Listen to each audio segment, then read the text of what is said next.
अब इस इजलास की कार्रवाई शुरू होती है। तिलावत कुरान मजीद के लिए तशरीफ़ लाए मुकर्रम सफ़ीरुद्दीन साहब मुतअल्लिम जामिया अहमदिया। अस्सलामु अलैकुम वरहमतुल्लाहि वबरकातुहू। अऊज़ु बिल्लाहि मिनश शैत्वानिर रजीम।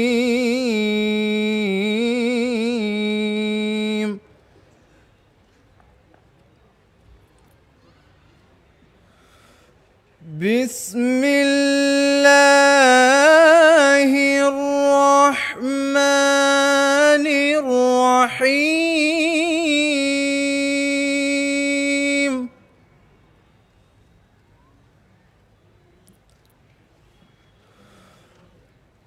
युसब्बिहु लिल्लाहि मा फिस समावाति व मा फिल अर्द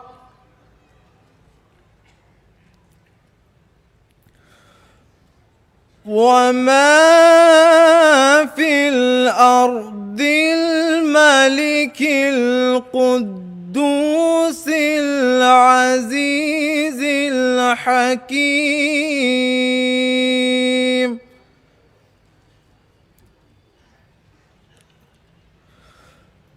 هو الذي بعث في الأميين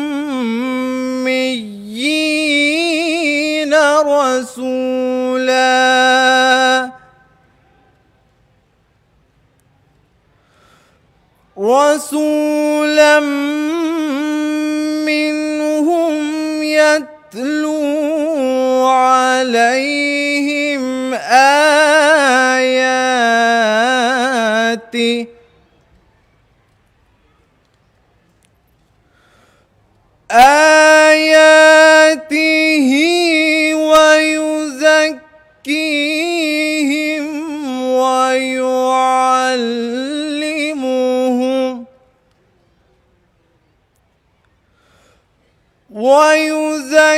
ويزكيهم ويعلمهم الكتاب والحكمة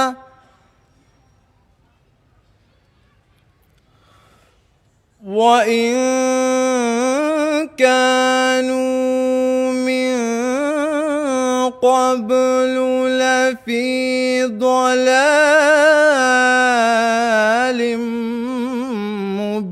مبين.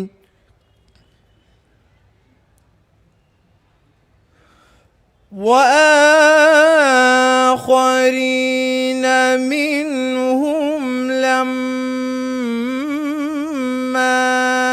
يلحقوا بهم وهو العزيز الحكيم.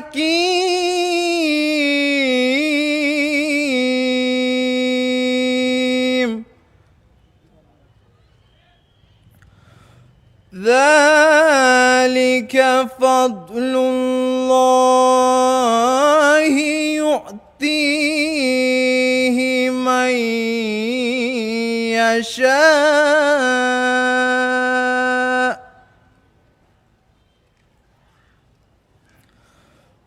والله ذو الفضل العظيم.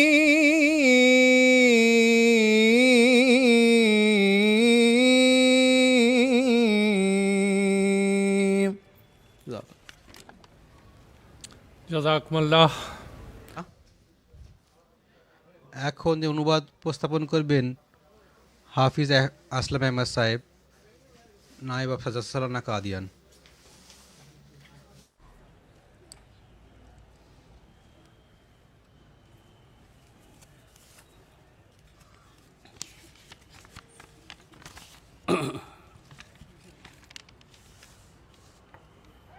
আসসালামু আলাইকুম আসসালামু আলাইকুম ওয়া রাহমাতুল্লাহ।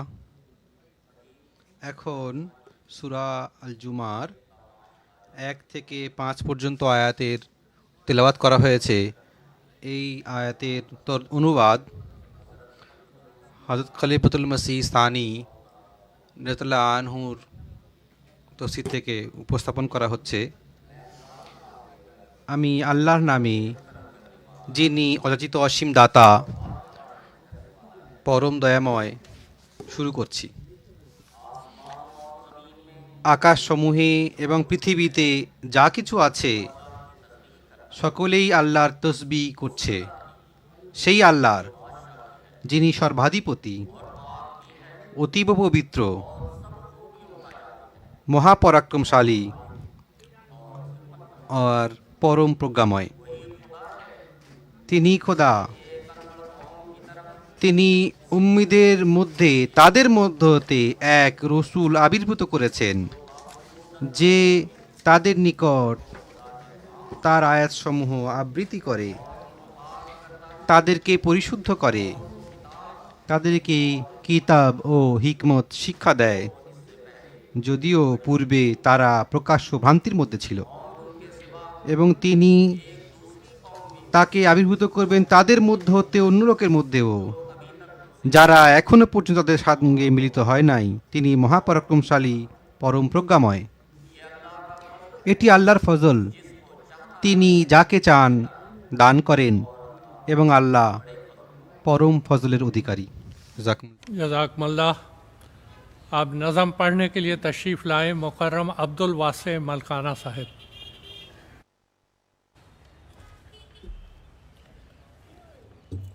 अस्सलामु अलैकुम वरहमतुल्लाहि वबरकातुहू। पाकीज़ा मंजूम कलाम हज़रत अक़दस मसीह माऊद अलैहिस्सलातु वस्सलाम। ए खुदा, ए कारसाज़ो,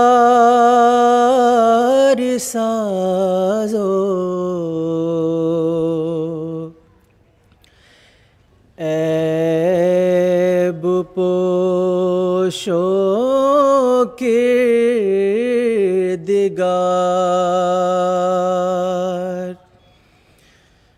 ऐ मेरे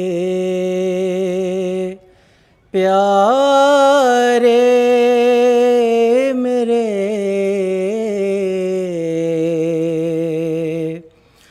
मोहसिन, मेरे परवरदिगार।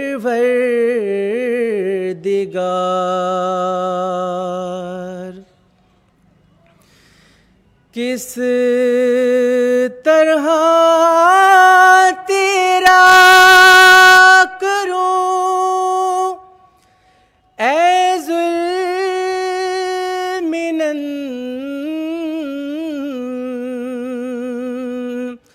शुक्रों से पास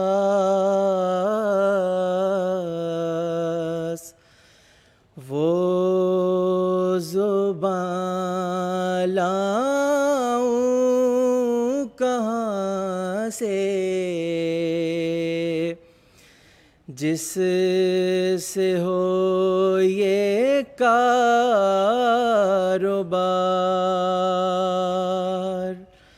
वो ज़ुबान लाऊं कहाँ से, जिस से हो ये कारोबार।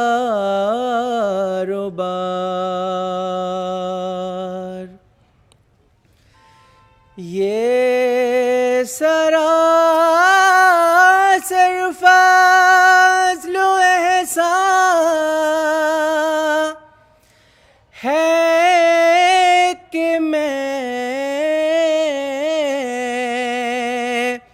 आया पसंद, वरना दरगाह में तेरी کچھ کم نہ تھے خدمت گزار، ورنہ درگاہ میں تیری کچھ کم نہ تھے خدمت گزار۔ کیوں عجب کرتے ہو گر میں آ گیا ہو کر مسیح، خود مسیحائی قدم بھرتی ہے یہ باد بہار، خود مسیحائی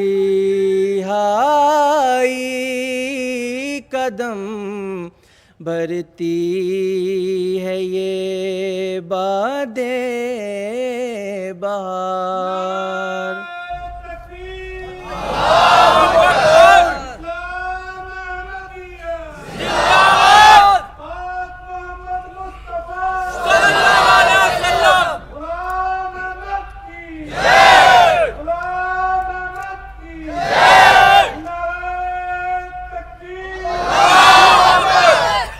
خود مسیحائی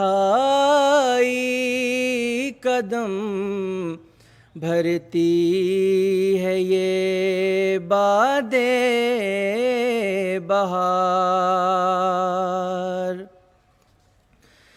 باغ میں ملت کے ہے کوئی گلے رانا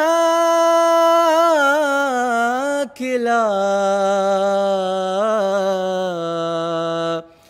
آئی ہے باد صبا گلزار سے مستان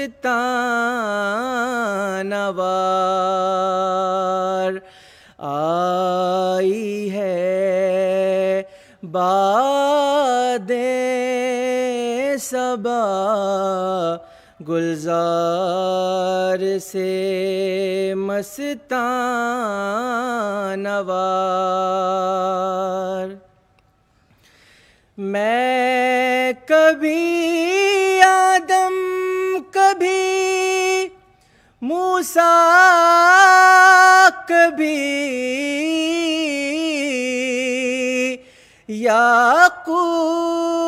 یعقوب ہوں، نیز ابراہیم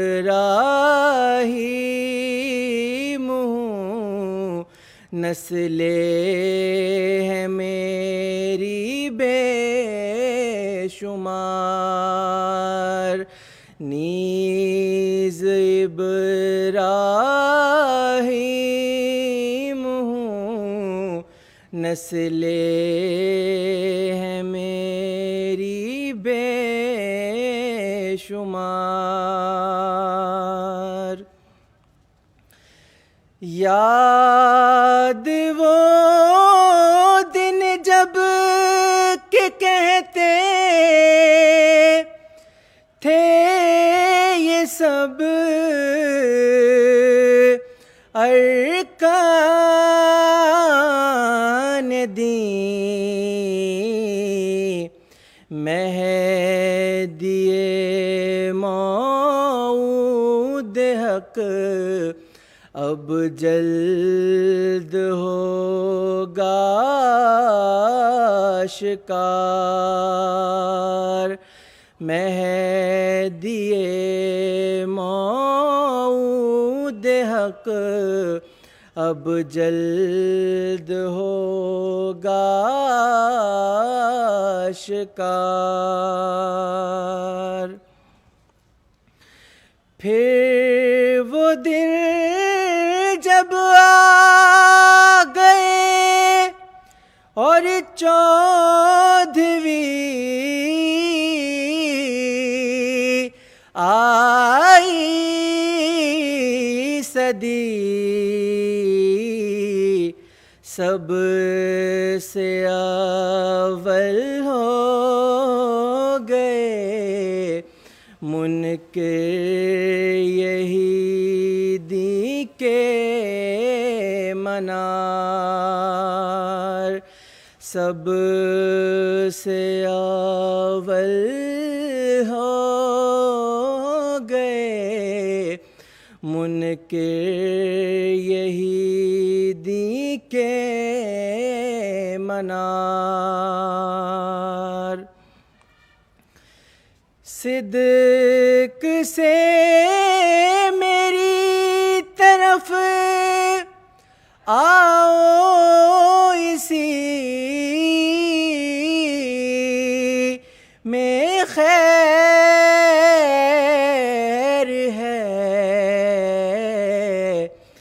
ہیں درندے ہر طرف، میں عافیت کا ہوں حصار.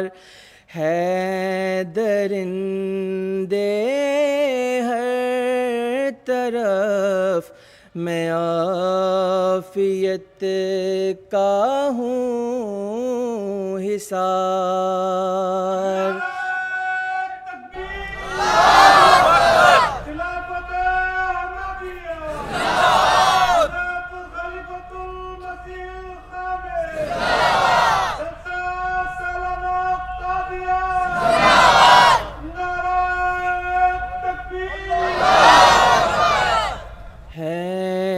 درندے ہر طرف، میں عافیت کا ہوں حصار. اے خدا اے کار سازو، عیب پوشوں کردگار. اے میرے پیارے میرے محسن میرے پروردگار.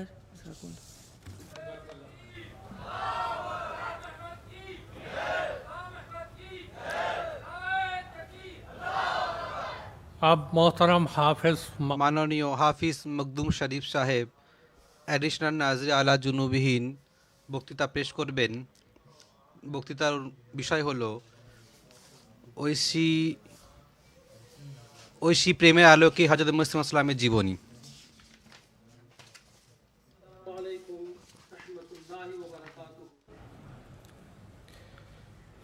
أشهد أن لا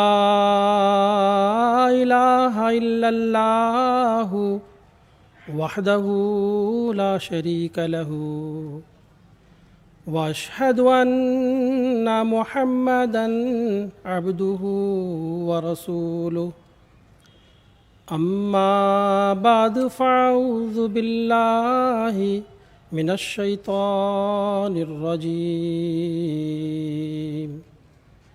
بسم الله الرحمن الرحيم والذين آمنوا أشد حبا لله اور جو لوگ مومن যারা মুমিন তারা আল্লাহকেই সবচেয়ে বেশি ভালোবাসে। সূরা আল বাকারা আয়াত 166। শ্রদ্ধেয় সভাপতি মহাশয়, সম্মানিত শ্রোতামণ্ডলী, আপনারা ইতিপূর্বে শ্রবণ করেছেন এই অধমের বক্তৃতার বিষয়বস্তু হলো ঐশী প্রেমের আলোকে হযরত মসিহ মাউদ আলাইহিস সালামের জীবনী। সম্মানিত শ্রোতাবৃন্দ, আম্বিয়া আলাইহিস সালামের আল্লাহর প্রতি এমন প্রেম ও ভালোবাসা থাকে যে তার পূর্ণ চিত্রায়ন করা শুধু কঠিনই নয় বরং অসম্ভব। ঐশ্বরিক প্রেমের যে উত্তাল সমুদ্র নবীদের হৃদয়ে তরঙ্গায়িত হয়, কোনো কলম কি তাকে কাগজের বুকে ফুটিয়ে তুলতে পারে? তাদের প্রত্যেক নড়াচড়া, ওঠা বসা আল্লাহর নির্দেশের অনুগত থাকে। তাদের প্রতিটি ধমনী আল্লাহর মহাব্বত ও প্রেমে বিভোর থাকে। আল্লাহর প্রতি ভালোবাসার ক্ষেত্রে আমাদের প্রিয় নবী হযরত মুহাম্মদ সাল্লাল্লাহু আলাইহি ওয়াসাল্লাম সমস্ত নবীদের চেয়ে অগ্রগামী ছিলেন।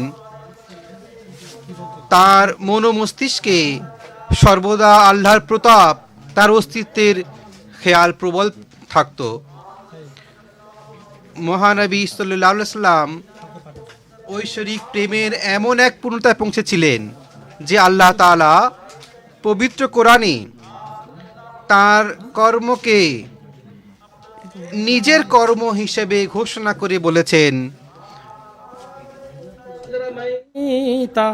ওয়ালাকিন্নাল্লাহ রামা, यानी ए मोहम्मद, হে মুহাম্মদ সাল্লাল্লাহু আলাইহি ওয়াসাল্লাম, কঙ্করের যে মুষ্টি তুমি কাফেরদের দিকে নিক্ষেপ করেছিলে তা তুমি নয়, বরং আল্লাহই নিক্ষেপ করেছিলেন।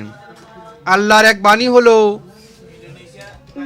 কুনতুম তুহিব্বুনাল্লাহ ফাত্তাবিউনি ইউহিব্বুকুমুল্লাহ। এ মোহাম্মদ, অর্থাৎ হে মুহাম্মদ সাল্লাল্লাহু আলাইহি ওয়াসাল্লাম, তুমি ভূপৃষ্ঠবাসীকে বলে দাও, যদি তোমরা আল্লাহকে ভালোবাসতে চাও তবে আমার অনুসরণ করো, আল্লাহ তোমাদের ভালোবাসবেন। এই ঐশী নির্দেশ পালনে আল্লাহর ভালোবাসা ও সন্তুষ্টি অর্জনের লক্ষ্যে হযরত মির্জা গোলাম আহমদ মসিহ মাউদ ও মেহদি মাউদ আলাইহিসসালাম, তার প্রিয় আকা হযরত মুহাম্মদ মুস্তাফা সাল্লাল্লাহু আলাইহি ওয়াসাল্লামের এমন পূর্ণ আনুগত্য অনুসরণ করেছিলেন যার বরকতে আল্লাহ তাআলা তাকে নিজের প্রিয় নৈকট্যভাজন বান্দা বানিয়ে মসিহ মাউদ ও ইমাম মাহদী এর সুউচ্চ মর্যাদায় অধিষ্ঠিত করেছেন।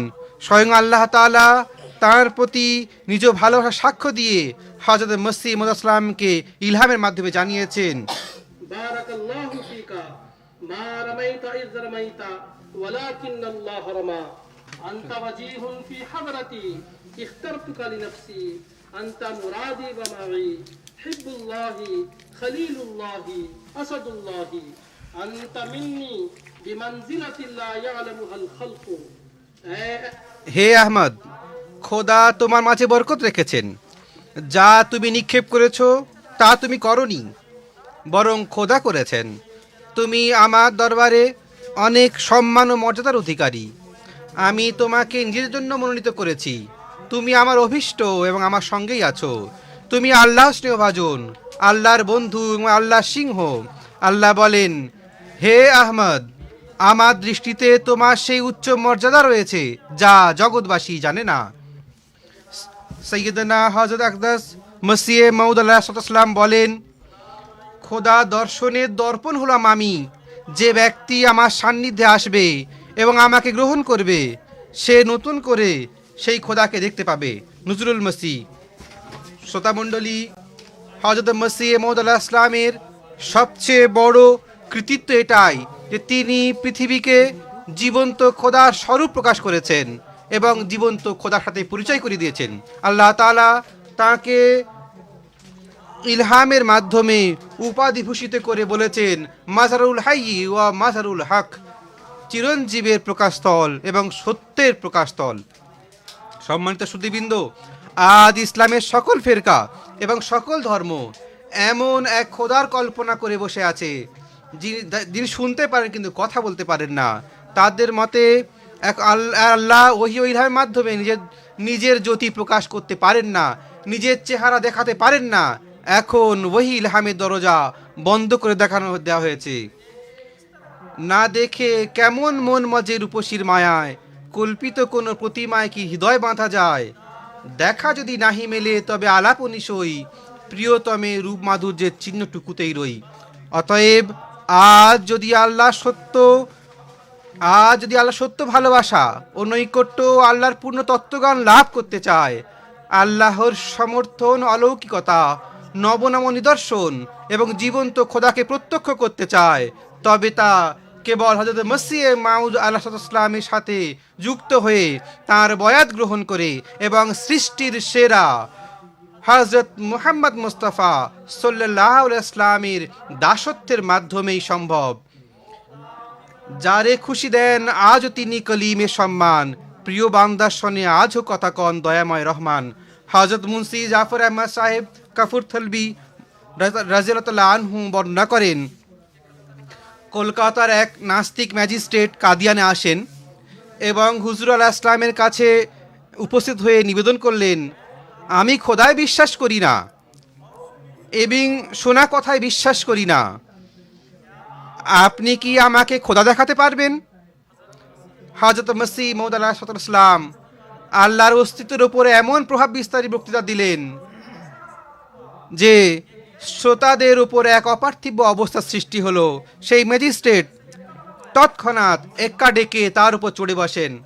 হযরত হাকিম মাওলানা নুরুদ্দিন সাহেব রাদিয়াল্লাহু তাআলা আনহু সেই ম্যাজিস্ট্রেটকে জিজ্ঞাসা করলেন, আপনি এত দ্রুত কেন চলতে যাচ্ছেন? তিনি উত্তর দিলেন, আমি আহমদী হওয়ার প্রস্তুতি নিয়ে আসিনি, কিন্তু আমার বিশ্বাস হয়ে গেছে যদি আজ আমি রাতে এখানে থাকি তবে সকালে উঠে আমাকে আহমদী হতে হবে। খোদার প্রতি আমার এমন বিশ্বাস জন্মেছে যেন আমি তাকে নিজের চোখে চাক্ষুষ করছি। আমার স্ত্রী ও সন্তান আছে, তাদের সাথে পরামর্শ করব, তারা যদি সহমত পোষণ করে তবে আবার পুনরায় এখানে আসবো। আসমাহ আহমদ, 4th খণ্ড।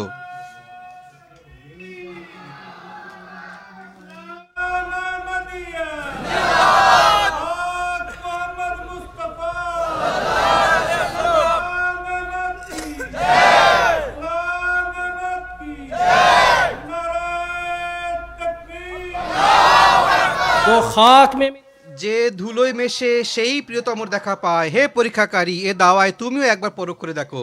সম্মানিত শ্রোতা মণ্ডলী, আল্লাহর নবী ও রসুলগণ আল্লাহর বিশেষ তত্ত্বাবধানে লালিত হন। আল্লাহ নিজেই তাদের দায়িত্ব গ্রহণ করেন এবং নিজের মহাব্বত তাদের হৃদয়ে প্রথিত করেন। আল্লাহ তাআলা হযরত মসিহ মাউদ আলাইহিস সালামকে সম্বোধন করে ইলহাম করে বলেন, روح الصدق وألقيت عليك محبة مني ولتصنع على عيني كزرع أخرج شطأه فاستغلظ فاستوى على سوقه। আল্লাহ তাআলা বলছেন, হে আহমদ, আমি তোমার মাঝে আমার পক্ষ থেকে সত্যের রূহ উৎকার করেছি এবং আমার ভালোবাসা তোমার মধ্যে প্রথিত করেছি, আর তুমি আমার চোখের সামনে লালিত হয়েছ।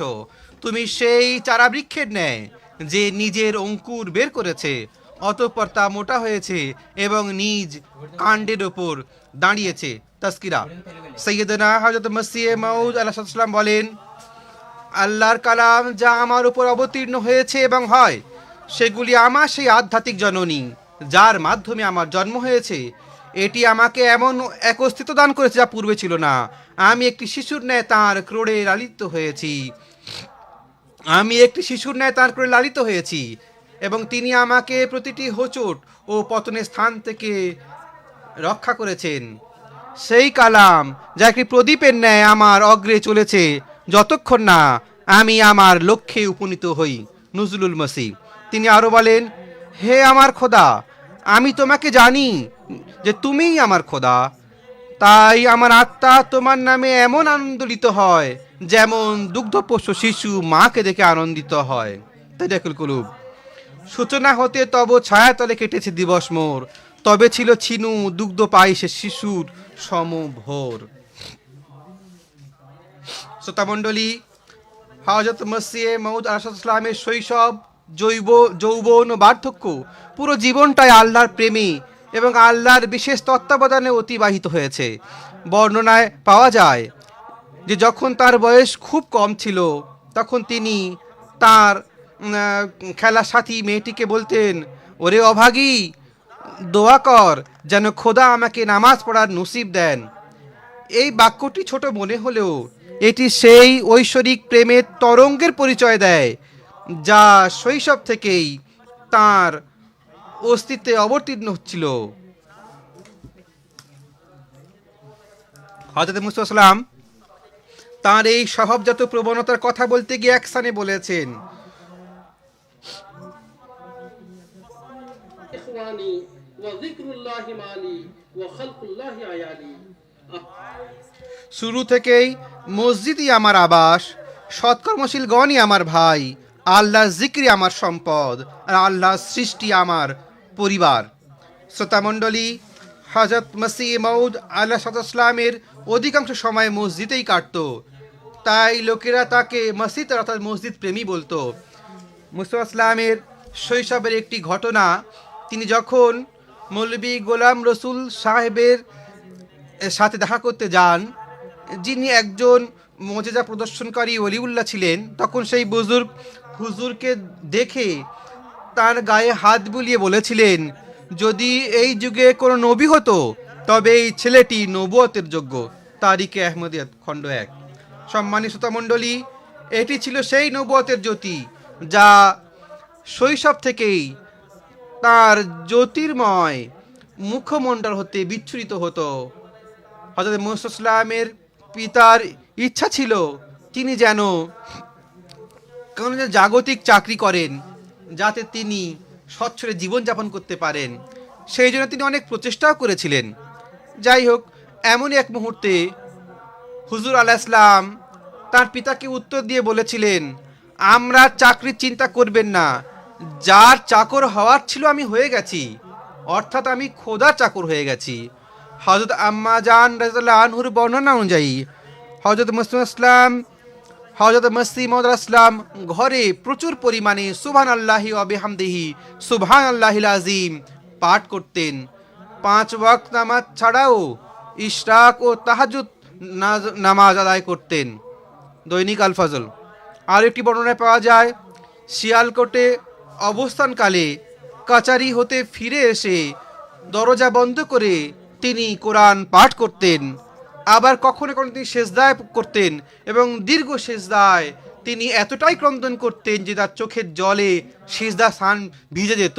সম্মানিত শ্রোতামণ্ডলী, হযরত মুহাম্মদ সাল্লাল্লাহু আলাইহি ওয়াসাল্লাম একবার মহানবী সাল্লাল্লাহু আলাইহি ওয়াসাল্লামের পবিত্র আহলে বায়াতের সুন্নাহ অনুসরণে একাধিক্রমে দীর্ঘ 8-9 মাস রোজা রেখেছিলেন এবং এই কৃচ্ছ সাধনার সময় তিনি নিজের আহারের পরিমাণ ক্রমশ এতটা কমিয়ে দিয়েছিলেন যে দিবারাত্রিতে মাত্র কয়েক গ্রাম খাদ্য গ্রহণ করতেন।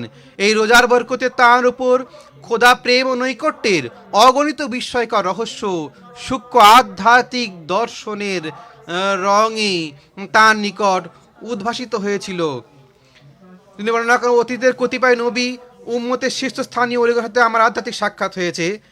একবার পূর্ণ জাগ্রত অবস্থায় আমি মহানবী সাল্লাল্লাহু আলাইহি সাল্লামকে হাসান হোসেন আলী রাদিয়াল্লাহু আনহু এবং ফাতেমা রাদিয়াল্লাহু আনহা সহ চাক্ষুষ দর্শন করেছি।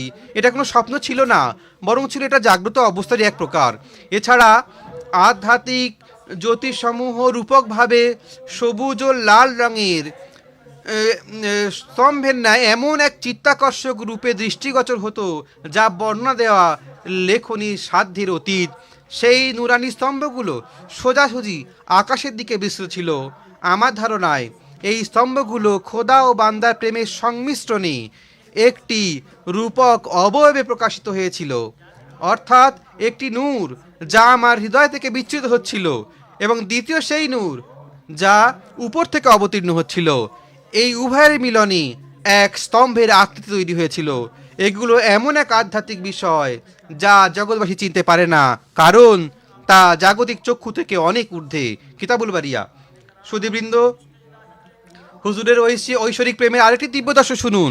এটি একটি খুবই দীর্ঘ দিব্য দর্শন যা সারসংক্ষেপে আপনাদের সামনে উপস্থাপন করছি।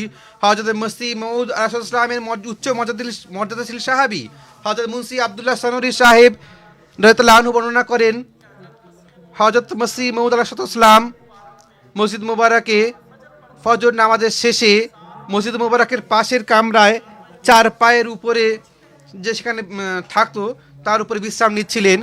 আমি তার পা টিপতে বসলাম। পা টিপতে টিপতে যখন আমি হুজুর আলাইহিস সালামের গোড়ালিতে পৌঁছলাম, হঠাৎ দেখলাম হুজুরের পায়ের গিটের নিচে লাল রঙের এক উজ্জ্বল ফোঁটা। আমি আঙুল দিয়ে জিনিসটা পরখ করতে চাই, স্পর্শ করতেই সেটি হুজুরের পায়ে ছড়িয়ে পড়ে এবং আমার আঙুলে লেগে যায়।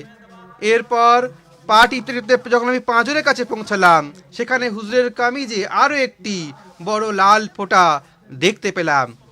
আমি সেটিও স্পর্শ করে দেখলাম যে সেটি ভিজা ছিল। তখন আমি অবাক হলাম যে এই লাল রং কোত্থেকে এলো।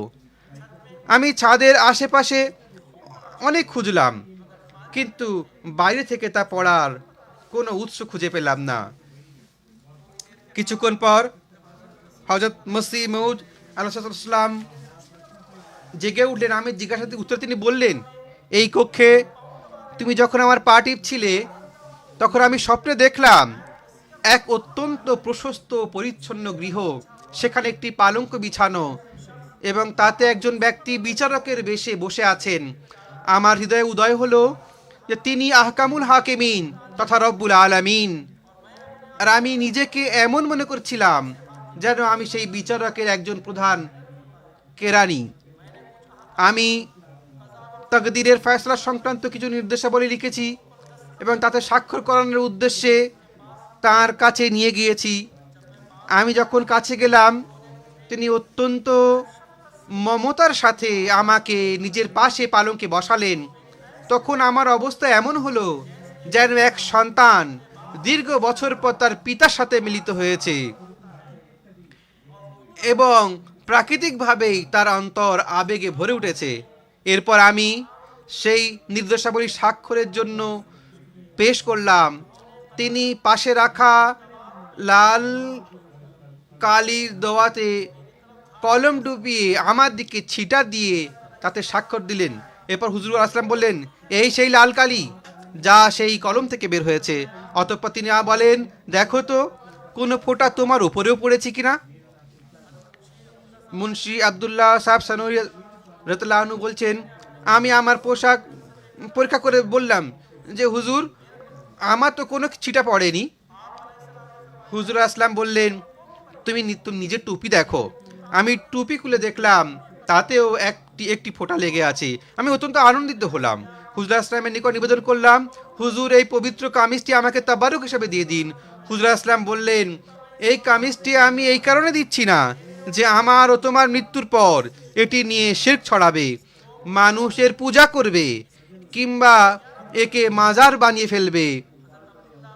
হযরত আবদুল্লাহ সানুরি সাহেব রাদিয়াল্লাহু আনহু একান্ত অনুনয়ে হুজুর আসলাম এই শর্তে উক্ত পোশাকটি দান করলেন যে তার মৃত্যুর পর যেন এটি কাফনের সাথে দাফন করে দেওয়া হয়। তার ওসিয়ত অনুযায়ী এই বরকতময় কামিজটি হযরত আবদুল্লাহ সানুরি রাদিয়াল্লাহু আনহুর মৃত্যুর পর তার কাফনের সাথে দাফন করা হয়েছে। শ্রোতামণ্ডলী, এই আধ্যাত্মিক দর্শনে যেমন আল্লাহর ভালোবাসা ও মমতার বহিঃপ্রকাশ ঘটে, তেমনি হযরত মসিহ মউদ ইসলামের তৌহিদের প্রতি অটল মর্যাদা ও শিরকের প্রতি চরম ঘৃণা ও সতর্কতার অনুপম আদর্শ ফুটে ওঠে। সেই বন্ধুর সাথে আমার প্রাণের গভীর টান, তিনিই আমার জান্নাত, তিনি নিরাপত্তা স্থান। তার গুণগানে আমি কতটুকু শক্তি ধরি, ভালোবাসার সাগরে সেখানে বইছে অঝরি।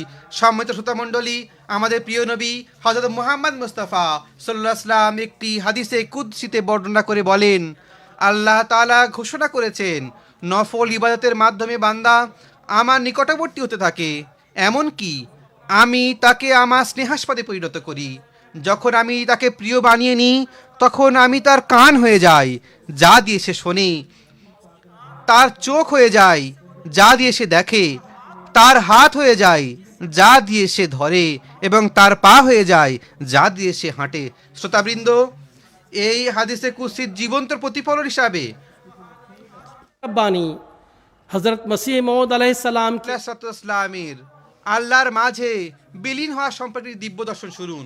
হুজুর ইসলাম বর্ণনা করেন, দিব্য দর্শনে আমি দেখলাম আল্লাহর রূহ আমাকে পরিবেষ্টন করে ফেলেছে এবং আমার দেহের উপর কর্তৃত্বের প্রতিষ্ঠা করে আমাকে তার নিজের অস্তিত্বে বিলীন করে নিয়েছে। এমনকি আমার কোনো শরীরে কোনো অংশ বাকি রইল না। আমি আমার দেহের দিকে তাকিয়ে দেখলাম আমার অঙ্গ প্রত্যঙ্গ তারই অঙ্গ, আমার চোখ তারই চোখ, আমার কান তারই কান, আমার জিহ্বা তারই জিহ্বায় পরিণত হয়েছে। আমার রব আমাকে এমনভাবে ধরলেন যে আমি সম্পূর্ণরূপে তার মাঝে বিলীন হয়ে গেলাম। আমি দেখলাম তার কুদরত ও শক্তি আমার মাঝে জোয়ার তুলেছে এবং তার ঐশী মহিমা আমার মাঝে তরঙ্গায়িত হচ্ছে। আমার হৃদয়ে চতুষ্পার্শ্বে খোদাই মর্যাদা শিবির স্থাপন করা হলো এবং পরম প্রতাপশালী সুলতান আমার সত্তাকে পিছে ফেললেন। ফলে আমি রইলাম না, আমার কোনো কামনায় অবশিষ্ট রইল না। আমার নিজের গড়া ইমারত ধসে পড়ল এবং রব্বুল আলামিনের অট্টালিকা দৃশ্যমান হলো। বড় প্রতাপের সাথে ঐশী মহিমা আমাকে আচ্ছন্ন করলো। আমি আপাদমস্তক তার প্রতি আকৃষ্ট হলাম। এরপর আমি হয়ে গেলাম এক নিরেট নির্যাস, যাতে পার্থিব আমিত্বে কোনো আবরণ বসে রইল না। আমি এমন তেলের মতো হয়ে গেলাম যাতে কোনো ময়লা নেই। আমার আমিত্বের সাথে আমার বিচ্ছেদ ঘটানো হলো। আমি সেই বিন্দুর মতো হয়ে গেলাম যা সাগরে মিশে যায় এবং সাগর তাকে নিজের চাদরে লুকিয়ে ফেলে। এই অবস্থায় আমি জানতাম না যে ইতিপূর্বে আমি কি ছিলাম এবং আমার অস্তিত্ব বা কী ছিল। ঐশী মহিমা আমার অঙ্গ পেশিতে প্রবেশ করলো এবং আমি সম্পূর্ণরূপে নিজেকে হারিয়ে ফেললাম। আল্লাহ আমার সব অঙ্গকে নিজের কাজে নিয়োজিত করলেন এবং এমনভাবে কবজা করলেন যার অধিক সম্ভব নয়। ফলে আমি বিলুপ্ত হয়ে গেলাম এবং আমি বিশ্বাস করছিলাম যে আমার অঙ্গগুলো আমার নয়, বরং আল্লাহরই অঙ্গ। খোদা তাআলা আমার অস্তিত্বে প্রবেশ করেছেন এবং কোনো কিছুই আমার আটকে রাখার নেই। খোদা তাআলা আমার অস্তিত্বে প্রবেশ করেছেন। আমার ক্রোধ, জ্ঞান, তিক্ততা, মিষ্টতা, গতি ও স্থিতি সবই তাঁর হয়ে গেল। তাস্কিরা। আমার অন্তরে দেখি আমি আরশের রাব্বুল আলামিন এত বাড়লৈকট্য যে বন্ধু আমাতে লীন। লোকে যা ইচ্ছে বলুক আমার কথা তো ভিন্ন, বন্ধুর প্রেমে উৎসর্গ আমি, খড়গ হলেও তুন। প্রকাশ পেলেন আমার হাদি, পবিত্র সেই সত্তা যিনি শত্রুকে করলেন লাঞ্ছিত। হযরত মসিহ বলেন, কতই না হতভাগ্য সেই মানুষ যে আজ জানে না যে তার একজন খোদা আছেন যিনি প্রতিটি বিষয়ের উপর শক্তিমান। আমাদের বেহেশত হলো আমাদের খোদা, আমাদের সর্বোচ্চ আনন্দ আমাদের খোদার মাঝে নিহিত, কারণ আমরা তাকে দেখেছি এবং প্রতিটি সৌন্দর্য তার মাঝে পেয়েছি। এই সম্পদ পাওয়ার যোগ্য যদিও তা প্রাণের বিনিময়ে মেলে, আর এই মণি ক্রয় করার যোগ্য যদিও তা পুরো অস্তিত্ব বিলীন করার মাধ্যমে অর্জিত হয়। হে বঞ্চিতরা, এই ঝর্ণার দিকে দৌড়ে এসো। এটি তোমাদের তৃষ্ণা নিবারণ করবে। এটি জীবনের ঝর্ণা যা তোমাদের রক্ষা করবে। যদি তোমরা আল্লাহর হয়ে যাও তবে নিশ্চিত জানো যে আল্লাহ তোমাদেরই হবেন। তোমরা ঘুমিয়ে থাকবে আর আল্লাহ তোমাদের জন্য জাগ্রত থাকবেন। তোমরা শত্রু থেকে গাফেল থাকবে আর আল্লাহ তোমাদের দেখবেন এবং তাদের ষড়যন্ত্র নস্যাৎ করবেন। তোমরা আজও জানো না তোমাদের খোদার মাঝে কি কি শক্তি লুকায়িত আছে। খোদা এক অমূল্য রত্ন, তার কদর করো। তার প্রতিটি পদক্ষেপ তিনি তোমাদের সাহায্য করবেন। তিনি ব্যতীত তোমরা কিছুই নও। তোমাদের আসবাব কৌশল কোনো কাজে আসবে না। কিস্তেনু। হযরত মসিহ বলেন, প্রকৃত মুত্তাকি বা খোদাভীরু সেই যে আল্লাহর নিদর্শনের মাধ্যমে মুত্তাকি প্রমাণিত হয়। প্রত্যেকে দাবি করতে পারে যে সে আল্লাহকে ভালোবাসে, কিন্তু আল্লাহকে প্রকৃতপক্ষে সেই ভালোবাসে যার ভালোবাসা ঐশী সাক্ষ্য দ্বারা প্রমাণিত। কিস্তেনু। তিনি আরও বলেন, মনে রাখবেন আল্লাহর বান্দাদের গ্রহণযোগ্যতা শনাক্ত করার জন্য দোয়া গৃহীত হওয়া একটি বড় নিদর্শন, বরং গৃহীত দোয়ার সমতুল্য অন্য কোনো নিদর্শন নেই। কেননা দোয়া কবুল হওয়া এ কথাই প্রমাণ করে যে ওই বান্দার আল্লাহর দরবারে বিশেষ মর্যাদা ও সম্মান রয়েছে। আর আমি মহান আল্লাহর কসম খেয়ে বলতে পারি যে আমার হাজার হাজার দোয়া গৃহীত হয়েছে আমি যদি সব লিখতে বসি তবে একটি বিশাল গ্রন্থ হয়ে যাবে হাকিকাতুল ওহী। সম্মানিত শ্রোতা মণ্ডলী, আল্লাহ তাআলা তার প্রিয় প্রেমাস্পদ হযরত মসিহ মউদ আলাইহিস সালামের প্রতি স্বীয় ভালোবাসার বহিঃপ্রকাশ ঘটিয়ে ও তার মহব্বতের সাক্ষ্য দিয়ে হুজুর আলাইহিস সালামের সততার সপক্ষে অগণিত নিদর্শন ও দোয়া কবুলিয়াতের মুজিজা প্রদর্শন করেছেন।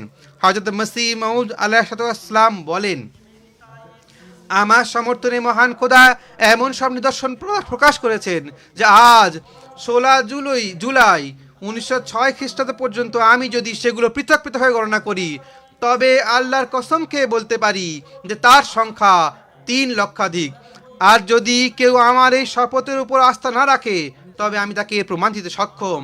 কিছু নিদর্শন এমন প্রকৃতির যাতে আল্লাহ তাআলা প্রতিটি ক্ষেত্রে স্বীয় প্রতিশ্রুতি অনুযায়ী আমাকে শত্রুর অংশ থেকে নিরাপদে রেখেছেন। কিছু নিদর্শন এমন যাতে তিনি নিজ ওয়াদা অনুযায়ী আমার প্রতিটি প্রয়োজন চাহিদা পূরণ করেছেন। আবার কিছু নিদর্শন এমন যেখানে তিনি তার প্রতিশ্রুতি ইন্নী মুহিনুন মান আরাদা ইহানাতাকা অনুযায়ী আমার আক্রমণকারীদের লাঞ্ছিত অপদস্থ করেছেন এবং আমার বিরুদ্ধে দায়েরকৃত মিথ্যা মামলাগুলিতে তার ভবিষ্যৎবাণী অনুযায়ী আমাকে বিজয় দান করেছেন। কিছু নিদর্শন এমন যেখানে বন্ধুদের উদ্দেশ্যকৃত আমার দোয়া গৃহীত হয়েছে। আবার কিছু নিদর্শন এমন যেখানে দুরাচার শত্রুদের বিরুদ্ধে আমার বদদোয়ার প্রভাব পরিলক্ষিত হয়েছে। অনেক নিদর্শনে বিপজ্জনক রোগীরা আমার দোয়ার কল্যাণে আরোগ্য লাভ করেছে, তাদের অসুস্থতার সংবাদ পূর্বে জানানো হয়েছিল। বহু নিদর্শন এমন রয়েছে যেখানে স্বয়ং আল্লাহ তাআলা পৃথিবী ও আকাশের বিভিন্ন বিপর্যয়ের মাধ্যমে আমার সত্যতার সাক্ষ্য দিয়েছেন। আর কিছু নিদর্শন এমন হলো যে প্রখ্যাত আধ্যাত্মিক সাধক বুজুর্গদের স্বপ্ন দেখিয়েছেন যারা মহানবী সাল্লাল্লাহু আলাইহি স্বপ্ন দেখেছিলেন এবং তারা সত্যায়ন করেছেন। যেমন সিন্ধু প্রদেশের সাহেবুল আলম সাদাতুল সাহেব, যার প্রায় 1 লক্ষ মুরিদ ছিল, যেমন চাঁচড়ার খাজা গোলাম ফরিদ সাহেব। এছাড়া বহু নিদর্শন এমন রয়েছে যেখানে হাজার হাজার মানুষ কেবল এই কারণেই বয়াত গ্রহণ করেছেন যে স্বপ্নে তাদের জানানো হয়েছে যে ইনি সত্য, আল্লাহর পক্ষ থেকে প্রেরিত। কেউ কেউ এই কারণে বয়াত করেছেন যে তারা মহানবী সাল্লাল্লাহু আলাইহি ওয়াসাল্লামকে স্বপ্নে দেখেছিলেন এবং তিনি বলেছিলেন যে দুনিয়া শেষ হতে চলেছে আর ইনি আল্লাহ শেষ খলিফা ও মসিহ মাউদ। আবার এমন কিছু নিদর্শন রয়েছে যেখানে আমার জন্মের পূর্বে বা প্রাপ্তবয়স্ক হওয়ার পূর্বে বড় বড় আধ্যাত্মিক পুরুষগণ আমার নাম উল্লেখ করে আমার মসিহ হওয়ার সংবাদ দিয়েছেন, যেমন নেমাতুল্লাহ আলী লুধিয়ানা জামালপুর নিবাসী মিয়া গুলাব শাহ। হাকিকাতুল ওহী। সম্মানিত শ্রোতা মণ্ডলী, এই জলসা সালানা আল্লাহ তাআলার নিদর্শনের মধ্যে একটি নিদর্শন, এর প্রাথমিক রিট আল্লাহ তাআলা নিজের হাত দিয়ে রেখেছেন। আল্লাহ তাআলা হযরত মুসা সাল্লাল্লাহু আলাইহি ওয়াসাল্লামকে একটি সুসংবাদ দিয়ে বলেছিলেন, ইয়াতিকা মিন কুল্লি ফাজ্জিন আমিক ইয়াতুনা মিন কুল্লি ফাজ্জিন আমিক, দূর দূরান্ত থেকে তোমার কাছে তোহফা তাহেফ আসবে এবং দূর দূর থেকে মানুষ এত আধিক্যের সঙ্গে তোমার কাছে আসবে যে রাস্তা দিয়ে তারা চলবে তা গর্তে পরিণত হবে, এই রাস্তাতে গর্ত দেখা যাবে। শ্রোতামণ্ডলী, ভারতবর্ষের দূর দূরান্ত থেকে এবং বিভিন্ন দেশ থেকে আহমদিয়াতের যশোরানা কাদিয়ারে জমা হয়ে এই ভবিষ্যৎবাণীকে পূরণ করে তারা আল্লাহ তাআলার দৃষ্টান্তে পরিণত হয়েছেন। এই জলসায় উপস্থিত অতিথিবৃন্দ, আপনাদের প্রত্যেকে জলসানা মুবারক হোক। আল্লাহর নিদর্শনের আপনারও একটি অংশ। আল্লাহ তাআলা আপনাদের সম্মান মুবারক করুন। আল্লাহ তাআলা আপনাদের সম্পর্কে মুসা সালামের দোয়া কবুল করুন।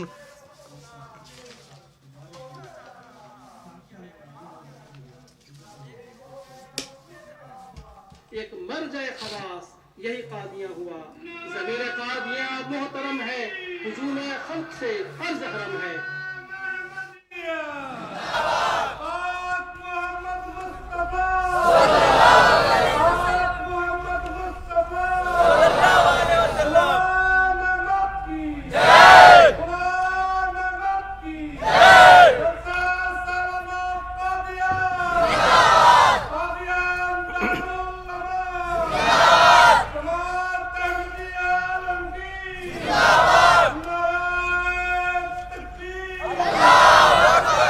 सामईन कराम, শ্রোতা মণ্ডলী, সদর হযরত মসিহ মউদ সাল্লাল্লাহু আলাইহি ওয়াসাল্লামের এটিও একটি মজেজা যে তাঁর সংস্পর্শে আসা সাহাবীরা তাঁর আধ্যাত্মিক কল্যাণে সিক্ত হয়ে খোদাপ্রাপ্ত মানুষে পরিণত হয়েছিলেন। তারা আল্লাহর দরবারে ভালোবাসা ও নৈকট্যের উচ্চতর স্থান লাভ করেছিলেন এবং হুজুরের আধ্যাত্মিক শক্তির প্রভাবে ঐশী দর্শনে ধন্য হয়েছিলেন। আল্লাহ তাআলাও মসিহ মউদ ইসলামের এই সাহাবীদের প্রতি পরম প্রীতি প্রদর্শন করে তাদের জন্য ইলহাম ও কাশফের দুয়ার খুলে দিয়েছিলেন এবং দোয়া কবুলিয়তের বহু নিদর্শন প্রকাশ করেছিলেন। হযরত মৌলানা গোলাম রসুল রাজেকি একবার কাদিয়ান থেকে তিনি স্বদেশে ফিরছিলেন। ওজিরাবাদের নিকট জামকে একটি বিখ্যাত ঘাট পৌঁছলেন। সেখানে একটি বিশাল বিয়ের বরযাত্রীর দল আর অনেক যাত্রী গবাদি পশু বসেছিল। চন্দ্রভাগা নদী পার হতে হবে এমত অবস্থায় সূর্য অস্ত যাওয়ার উপক্রম এবং আবহাওয়া ছিল অত্যন্ত খারাপ। হঠাৎ ঘূর্ণিঝড় শুরু হলো, নৌকা দুলতে লাগলো, ভিতরে জল প্রবেশ করতে শুরু করলো। মাঝিরা অত্যন্ত হতাশ হয়ে ঘোষণা দিল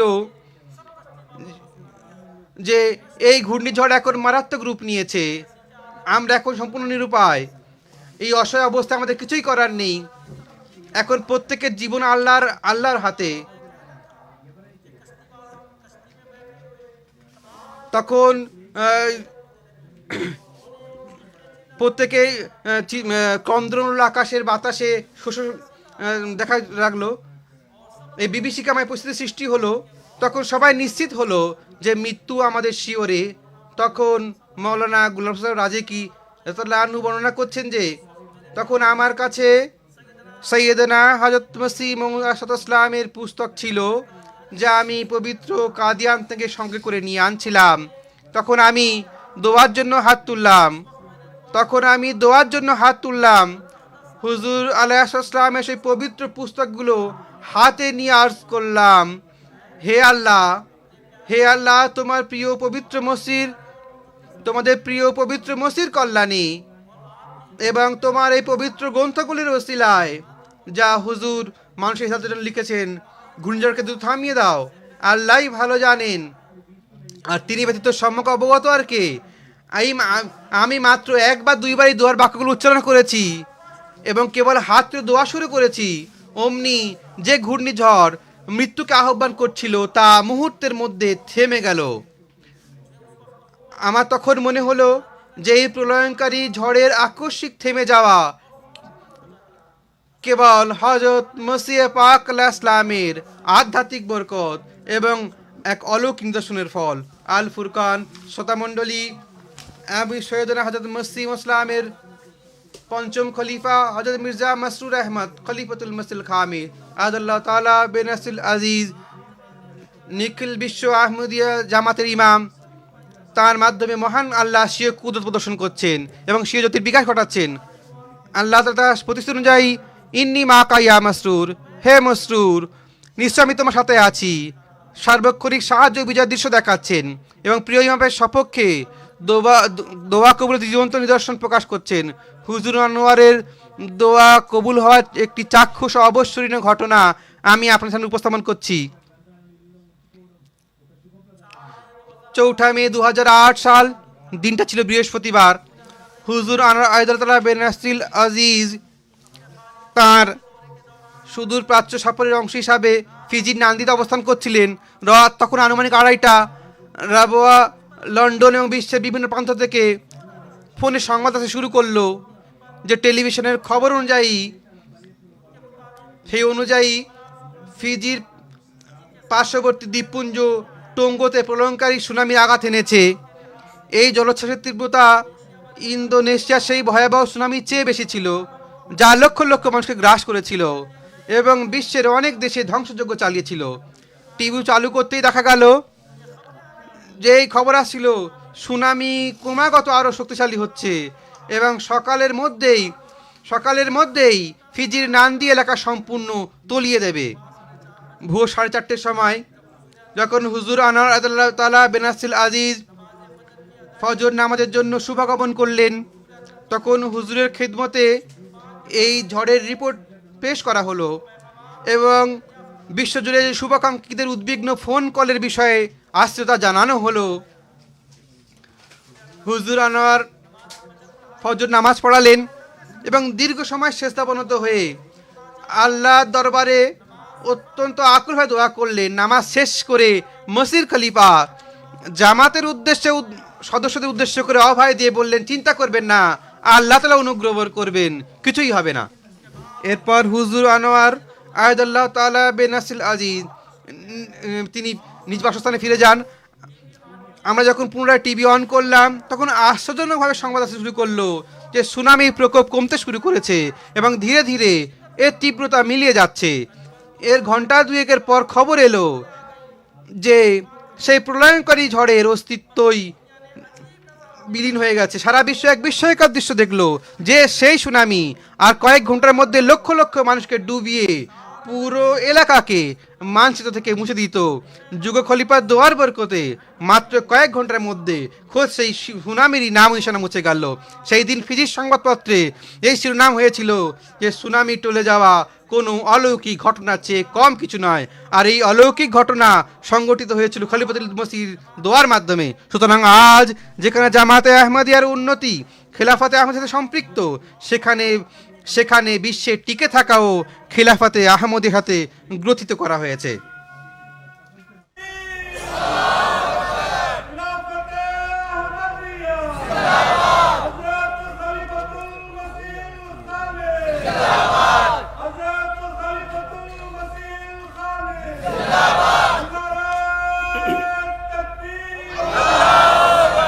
खुदा की कसम খোদার কসম, আজ মুসা ইসলামের খলিফা সমর্থনে খোদাই শক্তি সেই প্রকাশ আমরা যে চোখে দেখেছি, নিজের কানে শুনেছি।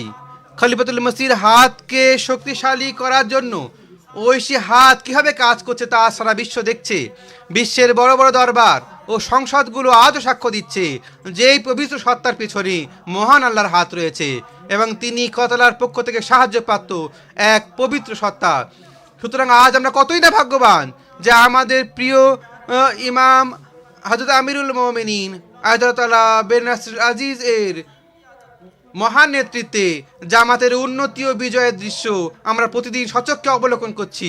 অতএব আসুন আমরা আমাদের সকল পার্থিব ও আধ্যাত্মিক উন্নতির জন্য খিলাফতের চরণ নিজেদের সমর্পণ করি, যে খলিফাতুল মসিহাতে এমনভাবে বিলীন করে দিই যেভাবে মৃতদেহ সৎকারের সময় গোসলদাতার হাতে নিজেকে ছেড়ে দেয়। এর মাঝে আমাদের সাফল্য নিঃশর্তে বিদ্যমান।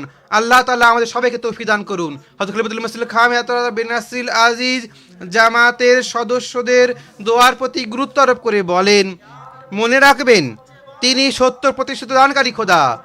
আজও তার প্রিয় মসজিদে প্রিয় জামাতের উপর তার হাত রয়েছে। তিনি আমাদের কখনোই পরিত্যাগ করবেন না, কখনোই পরিত্যাগ করবেন না এবং কখনোই পরিত্যাগ করবেন না। তিনি আজও তার মসজিদের সাথে কৃত অঙ্গীকারগুলো সেভাবেই পূরণ করছেন যেভাবে পূর্ববর্তী খিলাফতের সময় করেছেন। তিনি আজও সেভাবেই আমাদের নিয়ামত দান করবেন যেভাবে পূর্বে করেছেন এবং ইনশাআল্লাহ ভবিষ্যতে করতে থাকবেন। তাই প্রয়োজন কেবল এই যে কেউ যেন আল্লাহর হুকুম অমান্য করে নিজেই হোঁচট না খায় এবং নিজের পরকাল নষ্ট না করে। অতএব সর্বদা দোয়ায় মগ্ন থেকে আল্লাহর দিকে অবনত হন এবং তারই অনুগ্রহ প্রার্থনা করে তার চৌকাঠে পড়ে থাকুন। যদি এই মজবুত হাতল ধরে থাকতে পারেন তবে কেউ আপনাদের সামান্য পরিমাণ ক্ষতিও করতে পারবে না। আল্লাহ তাআলা সবাইকে তৌফিক দান করুন। খুতবাতে মাসরুর খণ্ড 2। সবার পরম আশ্রয় তিনি, করুণা যার অপার, তিনি মোদের প্রিয়তম জান, তিনি দিলবর শ্রেষ্ঠ সার, তারে বিনে নাই তো গতি, জগৎ সংসার সবই ফাঁকি, ধন্য করে শুভদিন, সুবহানা মাইয়া রানী জপতে থাকি। ওয়া আখিরু দাওয়ানা আনিল হামদুলিল্লাহি রাব্বিল আলামিন। जज़ाकल्लाह। आप मोहतरम मुनीर अहमद साहब खादिम एडिटर বলো বলো।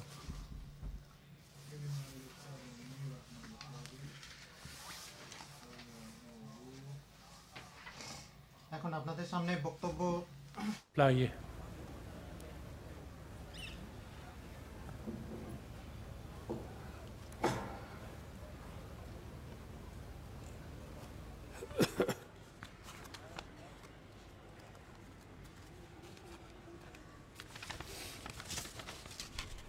أشهد أن لا إله إلا الله وحده لا شريك له وأشهد أن محمدا عبده ورسوله أما بعد فأعوذ بالله من الشيطان الرجيم بسم الله الرحمن الرحيم الحمد لله رب العالمين الرحمن الرحيم مالك يوم الدين إياك نعبد وإياك نستعين اهدنا الصراط المستقيم صراط الذين أنعمت عليهم غير المغضوب عليهم ولا الضالين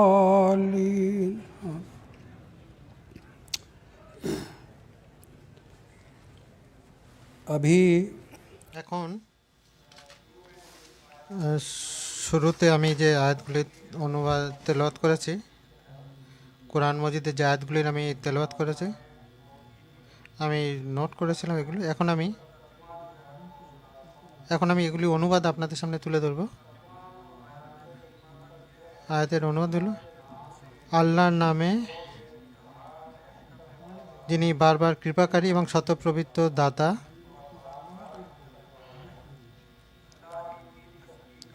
আকাশসমূহ এবং পৃথিবীতে যা কিছু আছে সব কিছু আল্লাহর পবিত্রতা মহিমা ঘোষণা করছে। তিনি সর্বাধিপতি, অতীব পবিত্র, মহাপরাক্রমশালী, পরম প্রজ্ঞাময়। তিনি নিরক্ষরদের মাঝে তাদেরই মধ্য থেকে এক মহান রসুল আবির্ভূত করেছেন। সে তাদের কাছে তার আয়াতসমূহ আবৃত্তি করে এবং তাদেরকে পবিত্র করে আর তাদেরকে কিতাব ও প্রজ্ঞা শিক্ষা দেয়। অথচ ইতিপূর্বে তারা নিশ্চয়ই সুস্পষ্ট ভ্রষ্টতায় নিপতিত ছিল, আর তিনি তাদেরই অন্তর্ভুক্ত অন্যদের মাঝেও তিনি তাকে আবির্ভূত করবেন যারা এখনও তাদের সাথে মিলিত হয়নি। আর তিনি মহাপরাক্রমশালী, পরম প্রজ্ঞাময়। এ হলো আল্লাহর অনুগ্রহ, তিনি যাকে চান তা দান করেন, আর আল্লাহ মহা অনুগ্রহশীল। সূরা জুমা আয়াত 1 থেকে 4। শ্রদ্ধেয় সভাপতি এবং সম্মানিত শ্রোতামণ্ডলী, আমি এইমাত্র যে আয়াতগুলো আমি তেলাওয়াত করেছি আসলে সেগুলোই আমার বক্তব্যের বিষয়বস্তু। আপনারা শুনেছেন যে আমাকে এই আদেশ করা হয়েছে যে আমি যেন হজরত মসিহ মাউদ আলাইহিস সালাতু ওয়াস সালামের অতুলনীয় মর্যাদা এবং তাঁর আধ্যাত্মিক মহিমা সম্পর্কে কিছু নিবেদন করি। এই আয়াতগুলোর ব্যাখ্যার প্রসঙ্গে মহানবী সাল্লাল্লাহু আলাইহি সাল্লামের একটি হাদিসের উদ্ধৃতি দিয়ে হজরত মসিহ মাউদ আলাইহিস সালাতু ওয়াস সালাম বলেন যে সহি হাদিসে আছে যে যখন এই আয়াত অবতীর্ণ হয়, মহানবী সাল্লাল্লাহু আলাইহি সাল্লাম নিজের হাত হজরত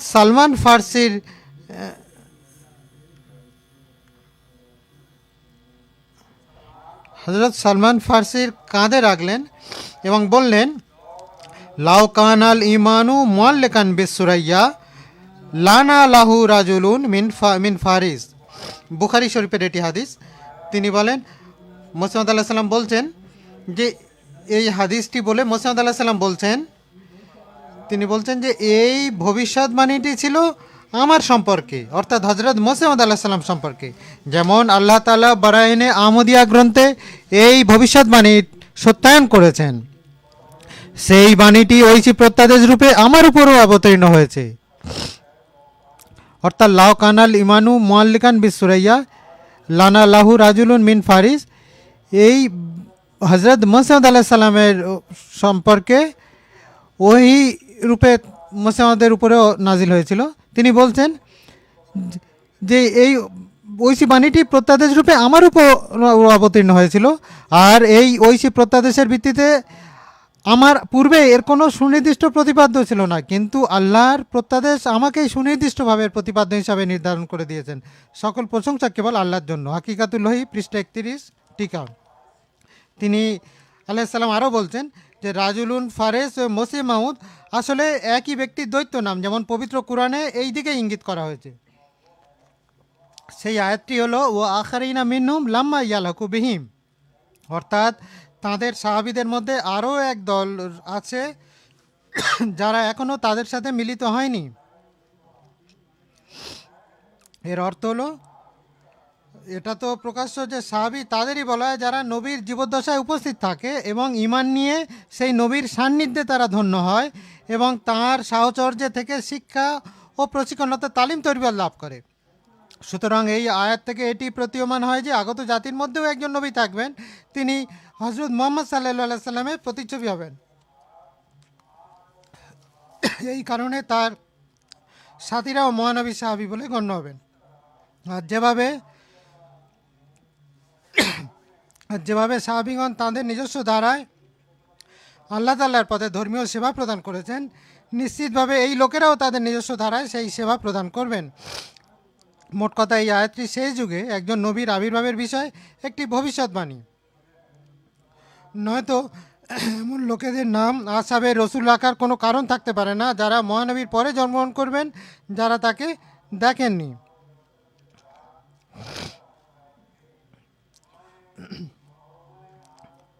যারা মহানবী সাল্লাল্লাহু সাল্লামের পরে জন্মগ্রহণ করবেন এবং যারা তাকে দেখেননি তাকে সাহাবী বলার কোনো অর্থ হয় না, এই আয়াতের যদি অন্য কোনো অর্থ করা হয়।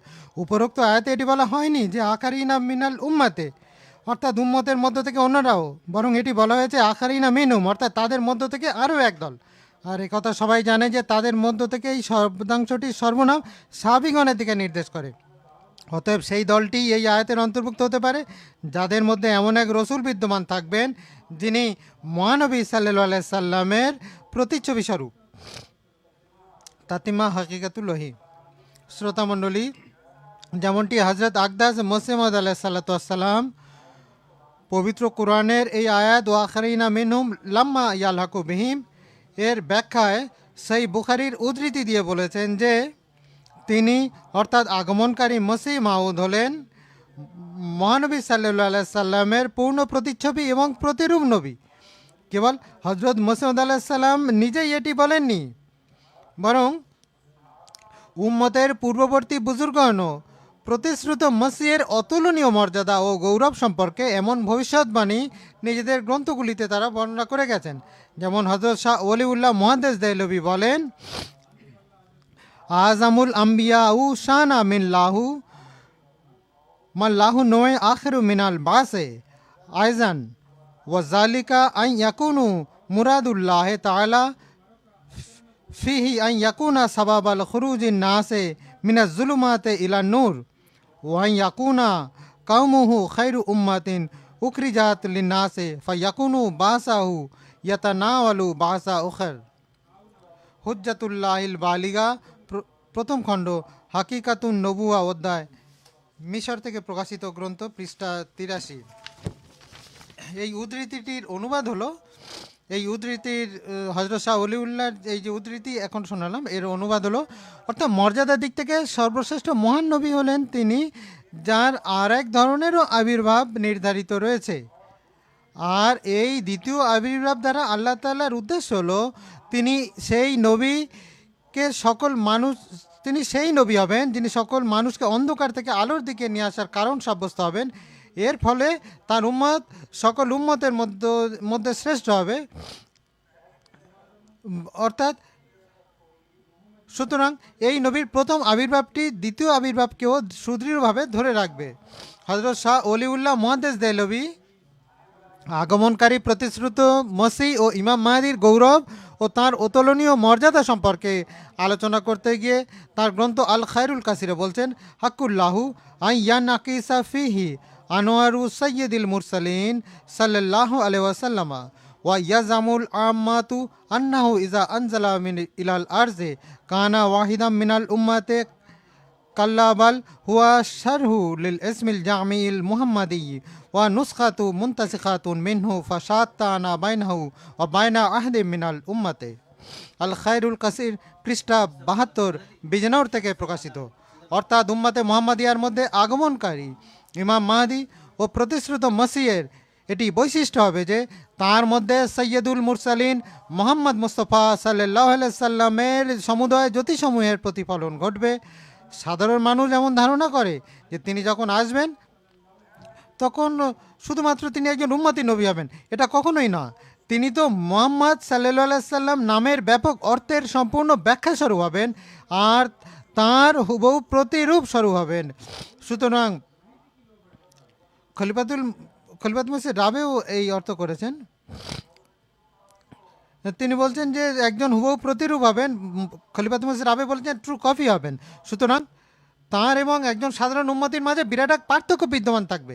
হজরত ইমাম আব্দুর রাজ্জাক কাশানি বলেন, আল মাহদি ইউল্লাজি ইউজিউ ফিল আখিরিজ জামানে ফাইন্নাহু ইয়াকুনু ফিল আহকামে শরিয়াতে তাবিয়ান লি মুহাম্মাদিন সাল্লাল্লাহু আলাইহি ওয়াসাল্লাম ওয়াফিল মারুফে ওয়াল উলুমিল হাকিকাতে তাকুনু জামিউল আম্বিয়ায়ে ওয়াল আউলিয়ায়ে তাবিনা লাহু কুল্লুহুম লিয়ান্না বাতিনাহু বাতিনু মুহাম্মাদিন সাল্লাল্লাহু আলাইহি ওয়াসাল্লাম। সারা ফাসুসুল হিকাম মিশর থেকে প্রকাশিত। অর্থাৎ শেষ যুগে আগমনকারী মাহাদি শরীয়তের বিধিবিধানের ক্ষেত্রে মুহাম্মদ রাসূলুল্লাহ সাল্লাল্লাহু আলাইহি সাল্লামের অনুসারী হবেন, অর্থাৎ রসুলুল্লাহর অনুসরণকারী হবেন আগমনকারী প্রতিশ্রুত মসিহ। কিন্তু ঐশী তত্ত্বজ্ঞান, ব্যুৎপত্তি এবং আধ্যাত্মিক বাস্তবতার ক্ষেত্রে তিনি সাল্লাল্লাহু আলাইহি সাল্লাম ছাড়া বিগত অন্য সকল নবী অলি আউলিয়াগণ তিনি আগমনকারী মাহাদির অনুসরণকারী হবেন। কারণ মাহাদির অন্তর্নিহিত সত্তা হলো হজরত মুহাম্মদ রসুলুল্লাহর অন্তর্নিহিত সত্তা। সুতরাং আগমনকারী ইমাম মাহাদি ও প্রতিশ্রুত মসিহের মূল মর্যাদা হলো এই যে তিনি হলেন মহানবীর পূর্ণ প্রতিচ্ছবি। সুতরাং এই পূর্ণ প্রতিচ্ছবি যা বিগত নবী রসুলদের ভবিষ্যৎবাণী এবং দুই জাহানের সর্দার হজরত মুহাম্মদ রসুল্লাহ সাল্লাল্লাহু আলাইহি সাল্লামের ভবিষ্যৎবাণী সহ সমস্ত ভবিষ্যৎবাণী অনুযায়ী হজরত মির্জা গোলাম আহমদ কাদিয়ানী আলাইহিস সালামের পবিত্র সত্তায় প্রকাশিত হয়েছে। তিনি আলাইহিস সালাম আল্লাহ তাআলার পবিত্র ও বরকতময় সত্তার প্রতি সমর্পিত হয়ে ঘোষণা করেছেন যে মুসলিম আলাইহিস সালাম ঘোষণা করেছেন তিনি আমাকে পাঠিয়েছেন, অর্থাৎ আল্লাহ তাআলা আমাকে পাঠিয়েছেন এবং আমার উপর তাঁর বিশেষ প্রত্যাদেশের মাধ্যমে প্রকাশ করেছেন যে মসিহ ইবনে মরিয়াম মৃত্যুবরণ করেছেন। আল্লাহর ইলাম হলো মসিহ ইবনে মরিয়াম আল্লাহর রসুল মৃত্যুবরণ করেছেন এবং প্রতিশ্রুতির ওয়াদা অনুযায়ী তুমি তার প্রতিচ্ছবি হয়ে আগমন করেছ। ওয়াকানা ওয়াদুল্লাহে মাফুলা আন্তা মাই ওয়া আন্তা আলাল হাক্কিল মুবিন ওয়া আন্তা মুঈনু ওয়া মুসিবুল লিল হক্কে।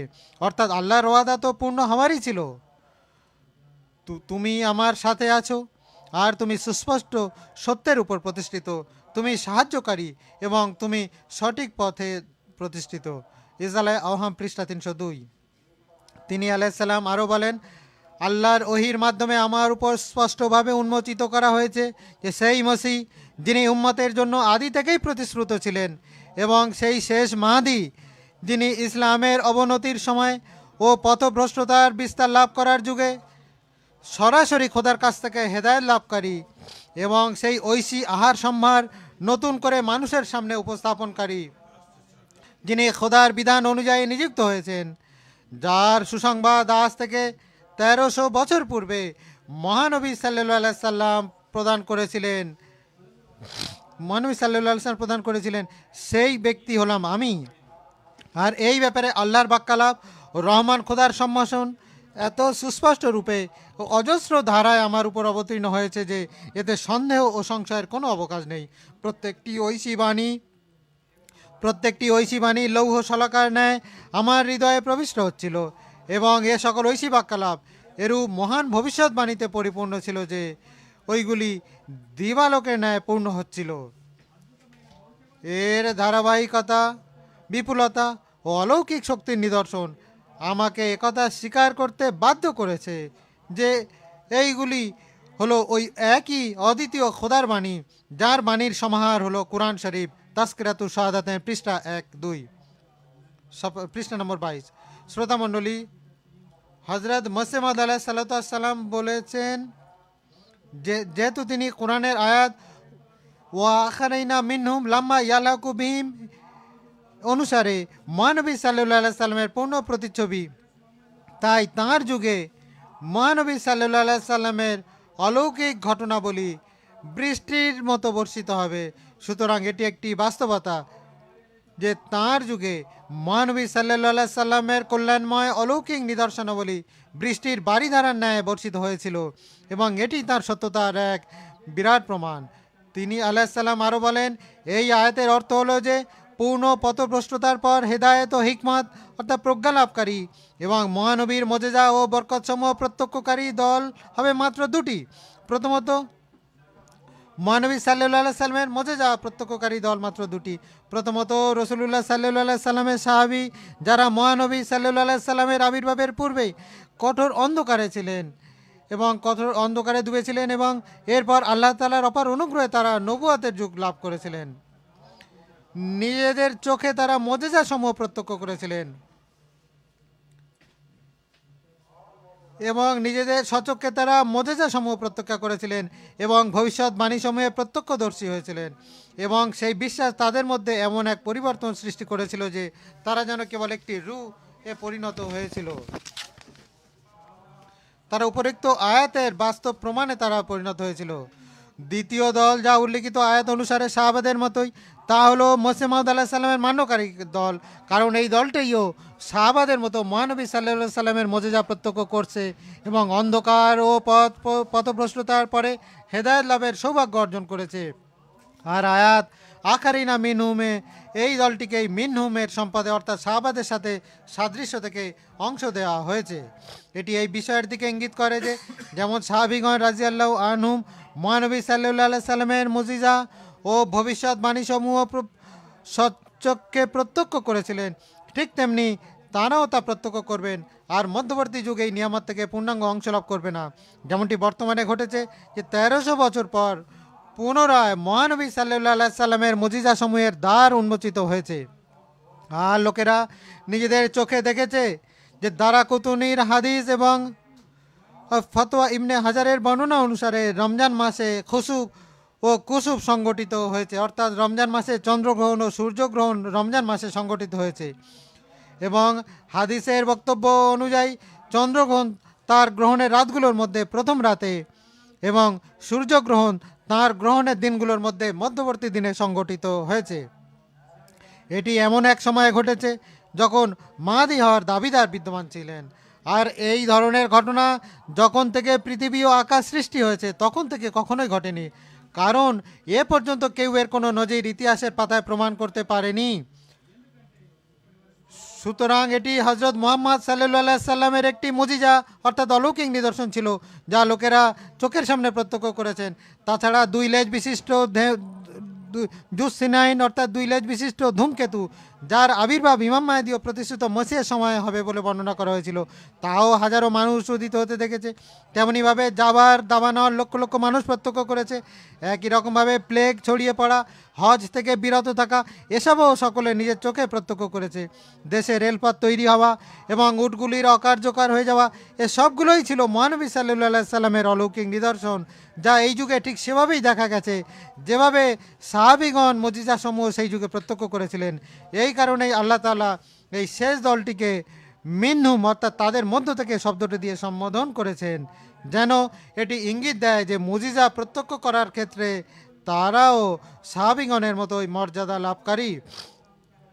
আপনারা চিন্তা করে দেখুন যে 1300 বছরে এই রকম যুগ এখন কখনোই লাভ করেনি কেউ। এই যুগে যে যুগে জামাত প্রতিষ্ঠা করা হয়েছিল সাহাবাদের যুগের সঙ্গে সামঞ্জস্যপূর্ণ, তারা এই যুগের আগত আহমদীরা তারা এই মজেজাকে প্রত্যক্ষ করেছে। তারা খোদা তাআলার তাজা নিদর্শনগুলো তারা প্রত্যক্ষ করছে যেভাবে সাহাবীরা পেতেন। তাদের মধ্যে অনেকেই তারা লোকেদের নিন্দার সম্মুখীন হয়েছেন, ঠিক যেভাবে সাহাবীগণ সেই যুগে লোকেদের নিন্দার সম্মুখীন হয়েছিল। তারা আল্লাহ তাআলার অলৌকিক নিদর্শনাবলী তারা চাক্ষুষ করেছিলেন যেভাবে সাহাবীগণ সেই যুগে করেছিলেন। তারা নামাজে কান্নাকাটি করতে থাকেন এবং সেজদাকে তারা সিক্ত করে তোলেন যেভাবে সাহাবীগণ করেছিলেন। তাদের মধ্যে অনেকে এমন আছেন তারা ইলহাম লাভ করে থাকেন যেভাবে সাহাবীগণ ইলহাম লাভ করতে থাকতেন। তাদের মধ্যে অনেকে এমন আছেন যারা নিজেদের পরিশ্রমের দ্বারা নিজেদের সম্পদকে আল্লাহ তাআলার পথে তারা ব্যয় করে চলেছেন। তারা আমাদের এই জামাতের জন্য খরচ করে থাকেন যেভাবে সাহাবীগণ ব্যয় করতেন। তাদের মধ্যে অনেকে এমন আছেন, তাদের মধ্যে আপনি এমন অনেক লোক পাবেন যারা মৃত্যুকে স্মরণ করে, যাদের হৃদয় কোমল এবং যারা সত্যিকারের তাকওয়ার পথে পদক্ষেপ নিচ্ছে, যেমনটি সাহাবীগণের চরিত্র ছিল। তারা আল্লাহ তাআলার সেই দল যাদেরকে আল্লাহ নিজে রক্ষা করছেন এবং দিন দিন তাদের অন্তরকে পবিত্র করছেন আর তাদের বক্ষকে ইমানের জ্ঞান ও প্রজ্ঞা দিয়ে পরিপূর্ণ করছেন এবং আসমানি নিদর্শনাবলী দ্বারা তাদেরকে নিজের দিকে আকর্ষণ করছেন, যেভাবে তিনি সাহাবীগণকে আকর্ষণ করতেন। মোট কথা, এই জামাতের মধ্যে সেই সমস্ত বৈশিষ্ট্য খুঁজে পাওয়া যায় যা ওয়া আখরিনা মিনহুম শব্দাবলী দ্বারা বোঝা যায়। আর আল্লাহ তাআলার প্রতিশ্রুতি একদিন পূর্ণ হবেই, এটা জরুরি ছিল। আইয়ামুসুলে তফসির মসিহ মাউদ, তফসির হজরত মসিহ মাউদ আলাইহিস সালাম, সূরা জুমার তফসির, পৃষ্ঠা 128 ও 129।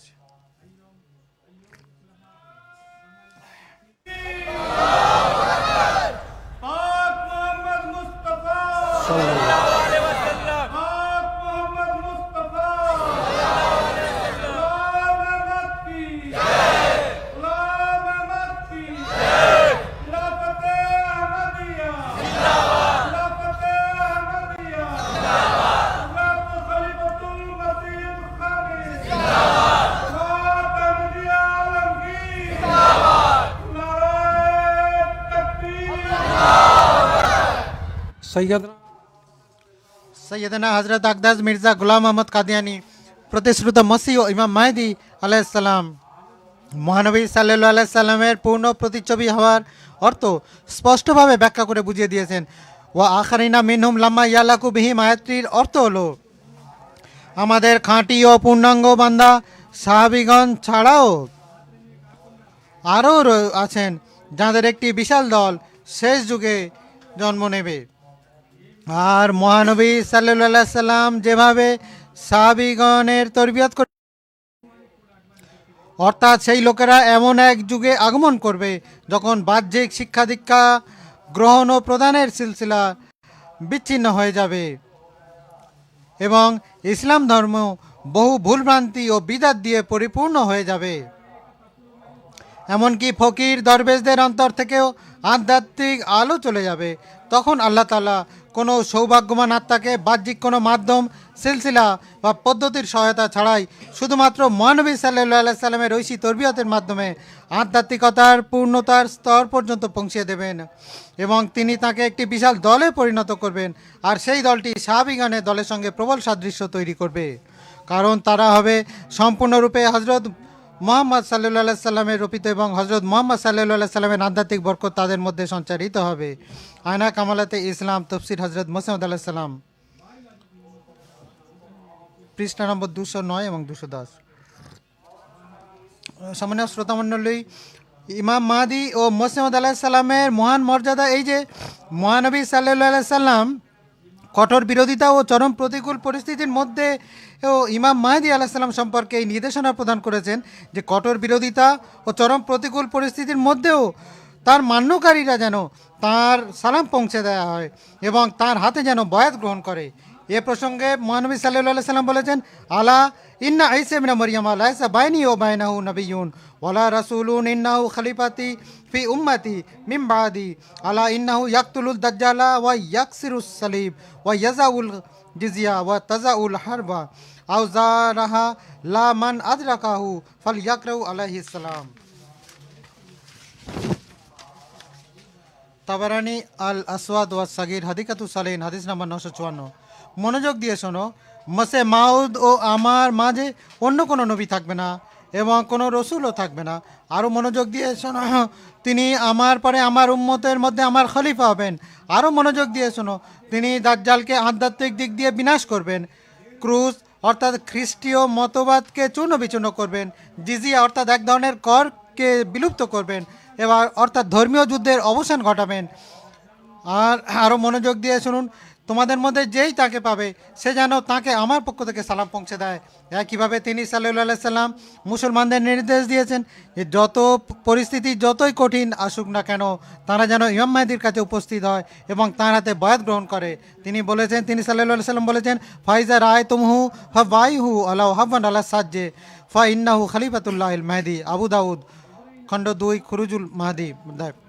হে লোক সকল, যখন তোমরা তাঁর অর্থাৎ মাহাদির বিষয়ে জানতে পারবে তখন তোমরা তাঁর হাতে বয়াত গ্রহণ করো, যদিও তোমাদের বরফের উপর দিয়ে হাঁটুতে ভর করে যেতে হয়। অর্থাৎ কঠিন বা বিরোধী পরিস্থিতি আসুক যাই হোক না কেন অবশ্যই তার বয়াত গ্রহণ করে নিও, কারণ তিনি আল্লাহর খলিফা হবেন।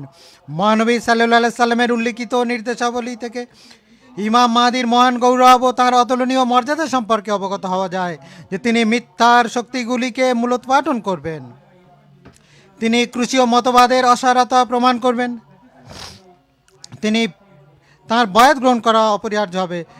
একই রকমভাবে তাকে হজরত মোহাম্মদ সাল্লাল্লাহু সাল্লামের সালাম পৌঁছানো আবশ্যক হবে।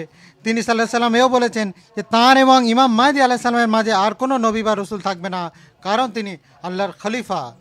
শ্রোতামণ্ডলী, হজরত মির্জা গোলাম মাহমুদ কাদিয়ানি প্রতিশ্রুত মসিহ ও ইমাম মাহদি আলাইহিস সালাম প্রথম বয়াত গ্রহণ করেছিলেন 1889 সালের 23 মার্চ। এই বয়াত বৃদ্ধি পেতে পেতে এবং ফুলে ফলে শোভিত হতে হতে 100 বছরের মধ্যে পৃথিবীর 2 শতাধিক দেশে ছড়িয়ে পড়েছে।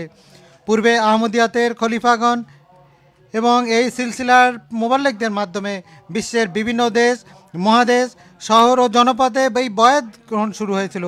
আর এখন এই বয়াত স্যাটেলাইটের মাধ্যমে একযোগে খলিফাতুল মসিহের মোবারক হাতে সম্পন্ন হয়। এই প্রসঙ্গে পূর্ববর্তী পুণ্যমানদের ভবিষ্যৎবাণীও ছিল, যেমন হজরত শাহ রফি উদ্দিন দেহলভি তাঁর কিতাব কিয়ামত নামার 4th পৃষ্ঠায় লেখেন যে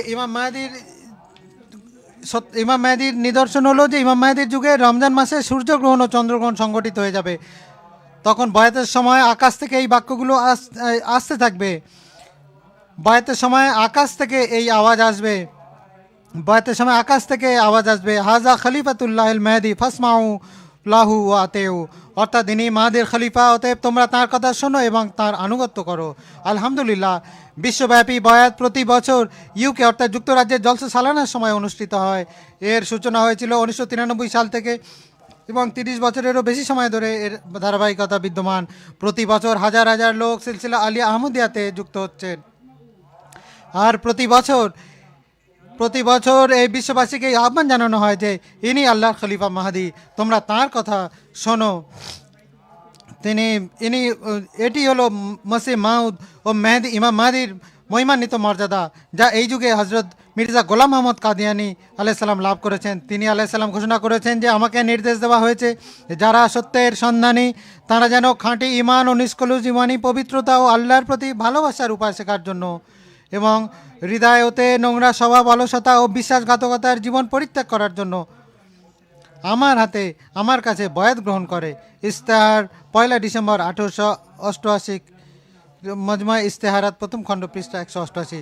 সম্মানীয় শ্রোতামণ্ডলী, ভবিষ্যতে আগমনকারী ইমাম মাহদি ও মসিহ মাউদ আলাইহিস সালামের বিষয়ে মহানবী সাল্লাল্লাহু আলাইহি সাল্লামের সূত্র ধরে কোরআন মজিদেও এই ভবিষ্যৎবাণী করা হয়েছে যে তাঁর যুগে ইসলাম বিশ্বব্যাপী আধ্যাত্মিক বিজয় লাভ করবে।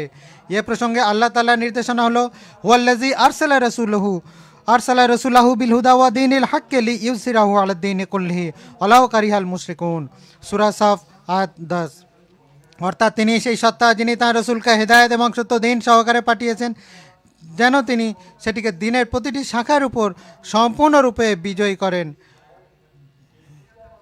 এই আয়াতটির মুশরিকরা যতই তা অপছন্দ করুক না কেন, এই আয়াতটির ব্যাখ্যায় পূর্ববর্তী বুজুর্গগণ বলেছেন, তফসিরে ইবনে জারিরে লেখা হয়েছে যে ইসলামের এই বিজয় যা উল্লিখিত বরকতময় আয়াতে বর্ণিত রয়েছে তা ইমাম মাহদির যুগে হবে। বলা হয়েছে হাজা ইন্দা খুরুজিল মাহদি, এসি তফসির ইবনে জারিরে লেখা আছে যে ইমাম মাহদির বরকতময় যুগে এটি সংগঠিত হবে। তফসিরে জামেউল বায়ানে লেখা আছে ওয়া জালিকা ইন্দা নজুলুয়ে ঈসা ইবনে মারইয়ামা, অর্থাৎ এই বিজয় মসিহ মাউদের যুগে হবে। শিয়া সম্প্রদায়ের সুপরিচিত গ্রন্থ বিহারুল আনোয়ারে লেখা আছে নাজালাত ফিল কায়েমে মিন আলে মোহাম্মদ, বিহারুল আনোয়ার খণ্ড 13 পৃষ্ঠা 13। অর্থাৎ এই আয়াতটি আল কাইম অর্থাৎ ইমাম মাহদির প্রসঙ্গে অবতীর্ণ হয়েছে। হজরত আকদাস মুসিমদ আলাহিসাল্লাম বলেন, প্রায় 20 বছর আগে আমার ওপর কোরআনের এই আয়াতটির ঐশী প্রত্যাদেশ হয়েছিল, আর সেটি হলো হুয়াল্লাযী আরসালা রাসূলাহু বিল হুদা ওয়া দীনিল হাক্কি লিইয়ুযহিরাহু আলাদ-দীনি কুল্লিহি, অর্থাৎ তিনি সেই সত্তা যিনি তাঁর রসুলকে হেদায়েত এবং সত্য দিন সহকারে পাঠিয়েছেন এবং তিনি সেটিকে সত্য দিনের উপর বিজয়ী করেন। আর এই প্রত্যাদেশের মাধ্যমে আমাকে এর অর্থ বোঝানো হয়েছিল যে আল্লাহ তাআলা আমাকে এই জন্যই পাঠিয়েছেন যেন আমার হাতে আল্লাহ তাআলা ইসলামকে সমস্ত ধর্মের উপর জয়যুক্ত করেন। আর এই স্থানে মনে রাখতে হবে যে এটি পবিত্র কোরআনের একটি মহিমান্বিত ভবিষ্যৎবাণী, যার বিষয়ে গবেষক আলেমগণের ঐক্যমত্য রয়েছে যে এটি মসিহ মাউদ আলাইহিস সালামের হাতে পূর্ণ হবে। সুতরাং আমার পূর্বে যত অলি আউলিয়া এবং আবদাল অর্থাৎ পুণ্যবান ব্যক্তি অতিবাহিত হয়ে গেছেন, তাদের কেউই নিজেদেরকে এই ভবিষ্যৎবাণী প্রতিপাদ্য বলে ঘোষণা করেননি এবং এই দাবিও করেননি যে উপরিক্ত আয়াতটি তাদের নিজেদের ক্ষেত্রে প্রত্যাদেশ করা হয়েছে। কিন্তু যখন আমার সময় আসলো তখন আমার ওপর এই প্রত্যাদেশ হলো এবং আমাকে জানানো হলো যে এই আয়াতের প্রতিপাদ্য হলে তুমি এবং তোমার এই যুগে ইসলাম ধর্মের শ্রেষ্ঠত্ব অন্যান্য ধর্মের উপর প্রতিষ্ঠিত হবে। তরিয়াকুল কুলুব পৃষ্ঠা 47।